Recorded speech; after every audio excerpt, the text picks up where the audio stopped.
Mr. President, and I know because of our work together on health legislation, you share my view that we can continue this effort to bring the Senate together, both sides, around key principles of health reform. And I want to do that again this morning by focusing on one of the most transformational and least understood parts of the health care debate, and that is the question of the health insurance exchanges.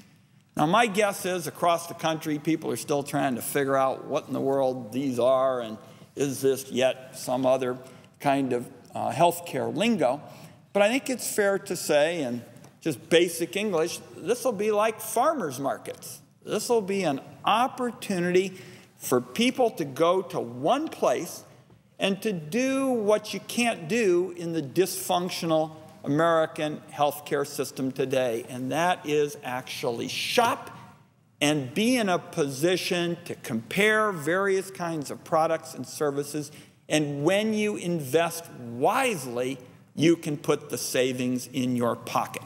And the reality is that has not been possible in our country since the middle of the 1940s. During the 1940s, when there were wage and price controls, judgments were made about the delivery of American health care. Made sense back then when people went to work somewhere and stayed put for 30 years until you gave them a gold watch. But today's economy is very different. People change their jobs 11 times by the time they're 40, and we need to make sure that no longer is the consumer insulated from the health care system. No longer are most consumers incapable of being rewarded when they shop wisely, and we make sure that people even understand that they lose out in terms of their wages if health care costs continue to rise as a result of inefficiency.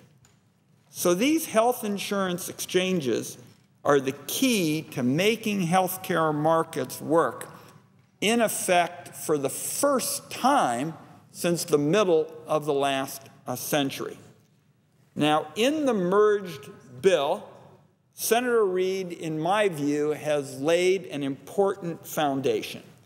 And there are three fundamental principles in Senator Reid's merged bill. And of course, we're going to continue to work on this in the manager's package, and this bill gets out of the United States Senate. We're going to be working on this for quite some time, Mr. President. We're going to be working on this long after 24/7 cable TV has moved on to other topics.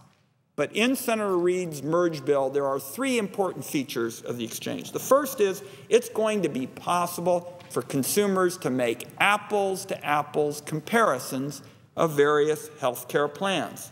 Consumers will be able to see that one plan will cost them $20 in copays for a physician visit, but perhaps another plan will cost them $30. It will be much like you can do in a store, a Costco, a grocery store, where consumers look at products on a shelf, look at the price, look at the various offerings, and choose the best product for themselves.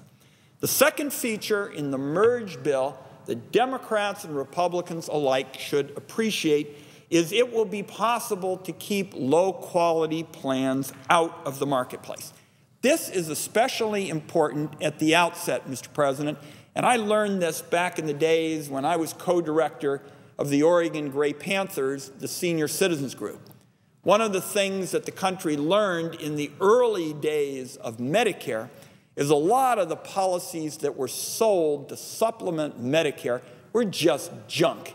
They weren't worth the paper they were written on, and people would buy 10, 12, 15 policies, literally wasting money that the seniors could have used for food and fuel and paying the rent. And it took us till the mid-1990s to drain the swamp. And finally, we were able to do it, standardize those packages, stop the ripoff of older people with products that literally weren't worth the paper they were written on, and the consumer protection provisions that Senator Reid has put in the merge bill as it relates to exchanges are going to keep low-quality plans out. This is going to offer customers the peace of mind, knowing that when they look at the plans, they can be certain that they will have to meet minimum consumer protection standards. Finally, under the merge bill, you're going to be able to see the value that you're getting for your health care dollar in an important respect through what are called loss ratios that insurance companies would have to make public.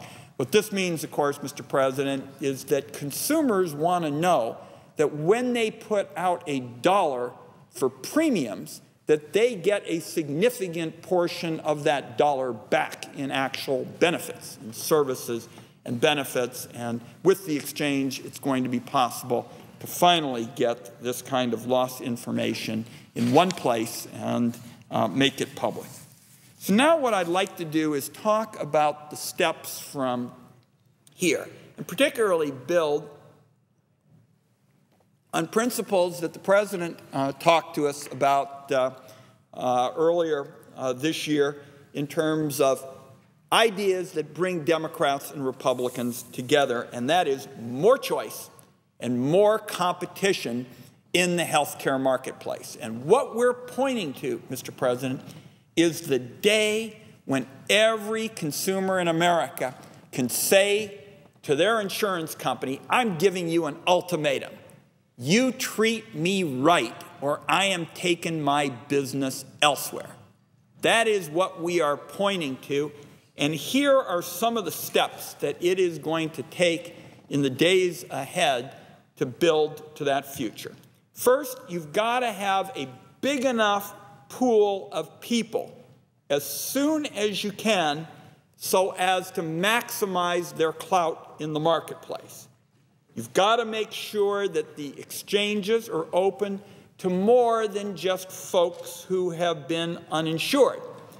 If you open it just to folks who are uninsured, who haven't seen a doctor, who have had chronic illnesses, haven't been able to get the preventive care, you have coming to the exchanges folks that are sicker, and of course they are more expensive in terms of getting them good health care, and it is harder to hold costs down. Now, once you have a big enough pool where the risk is spread across a large group of people who have a wide range of health conditions, you'll be in a better position to force the insurance companies to compete and drive down costs for everybody. The majority leader, Senator Reid, and Chairman Baucus and I have come to an agreement that will also provide the opportunity to get more choice and more competition into the health care marketplace.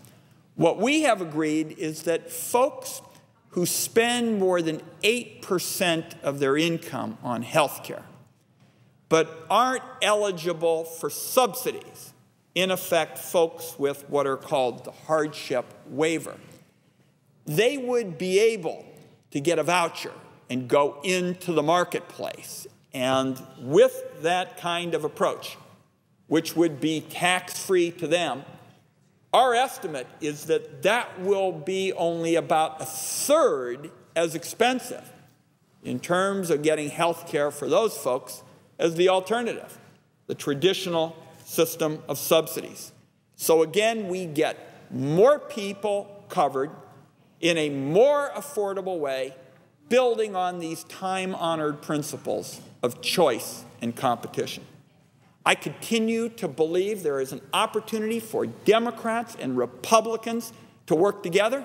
Our party has been right on the issue of coverage. You cannot fix this unless all Americans have good quality, affordable coverage, because otherwise there will be too much cost shifting.